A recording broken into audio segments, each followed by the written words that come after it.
When was the last time that you read a book and it completely changed your life? There's so much information in the world these days that I always find that I feel overwhelmed with the amount of stuff that you can read online or read in book form, and you never really know what is the right thing to read. In 2021, I read 3 books that had a profound impact on my life.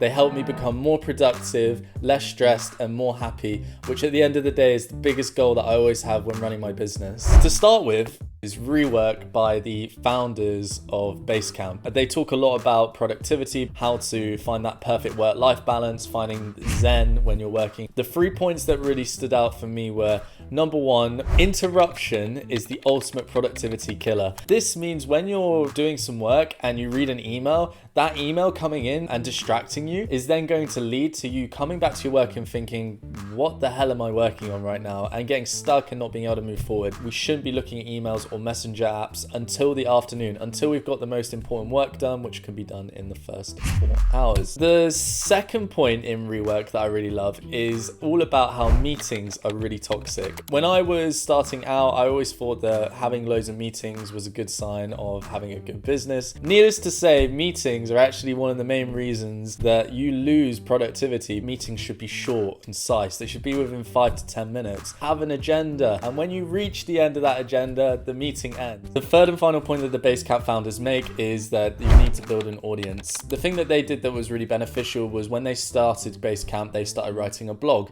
They had people returning to that blog and constantly reading it, and every time that they made an update to the Basecamp app, they showed the blog subscribers. Now, it's much easier to convince your fans or audience to buy your product than it is a random stranger. Your fans and audience already know you, your stranger doesn't. So you can see why getting your name out there, posting content, and creating YouTube channels, TikTok channels, etc. can help you to start build fans. So when you come to sell your product, you can share it with your audience first and see if anybody in your audience is willing to buy. It's much harder to convert with somebody who doesn't know you and doesn't trust you. Book number 2, A World Without Email by Cal Newport. Everyone checks their email every day, every second, and little do we know that this is quickly sapping our productivity. From Cal's book, I learned that batching my email in the morning and in the afternoon and not looking at it for the rest of the day freed me from my inbox and allowed me to create work that was meaningful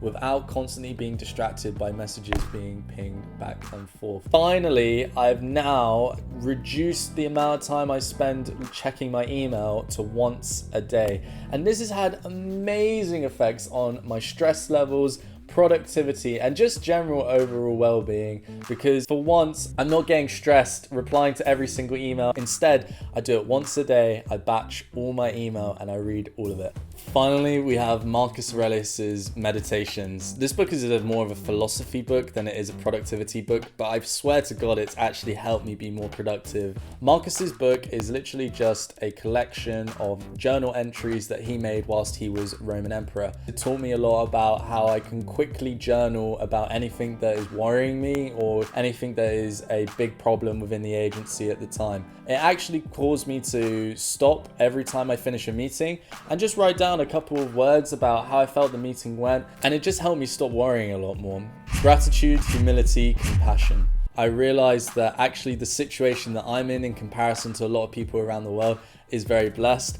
I have these lovely lights, I have this camera that I'm talking to you guys through. So I just wanted to try and practice my gratitude a bit more, and especially when a client is being really tough or a project isn't going very well, just to try and remind myself that yes, although this situation has happened, I should be grateful because actually I'm getting to work on this really cool project. I got an opportunity to put a proposal forward for that client, or at least I got some experience. And that's at the end of the day the most valuable thing for me, the experience that I gained from all these interactions. So why should you bother reading these 3 books? I have loads of books on my shelf, but these 3 books in 2021 took me from always checking my email, always feeling bad about my situation, always hating the way that we were working, to becoming productivity masters and freeing up 50% extra time for us over that year. So if I could recommend any 3 books, it would definitely be these 3.